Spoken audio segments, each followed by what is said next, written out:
तो सेटिंग करने के लिए यहाँ ऑनलाइन स्टोर पे यहाँ पे करना है क्लिक, और सबसे पहले हम लोग थीम चूज़ कर लेते हैं कि कौन सी थीम के साथ हम लोग अपना स्टोर बनाने वाले हैं। ये बाय डिफ़ॉल्ट डिप्यूट थीम बनी हुई है, लेकिन हम लोग चेंज भी कर सकते हैं। तो एक्सप्लोर फ्री थीम पे करना है क्लिक।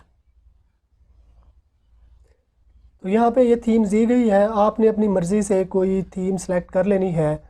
अब करंटली ये डिब्यूट थीम है, supply, narrative, express, minimal, Brooklyn, ठीक है, सिंपल। मैं ये सिंपल थीम इंस्टॉल करने लगा हूँ। ये इस पर मैं करता हूँ click, add to theme library, ठीक है। फिर इसमें 3 वर्जन है, लाइट, टॉय, ब्यूटी। कौन सा वर्जन, मैं लाइट ही रहने देता हूँ। तो ऐड टू थीम लाइब्रेरी, ठीक है। तो जस्ट एडेड, ये यहाँ पे हमारे पास आ चुकी है। तो अब एक्शन पे करना है क्लिक और पब्लिश यहाँ पे सेलेक्ट कर लेना है और पब्लिश पे क्लिक कर देना है। ये मैंने कर दिया, पब्लिश पे क्लिक, ठीक है। तो अब हमारे पास सिंपल थीम यहाँ पे आ चुकी है, ठीक है।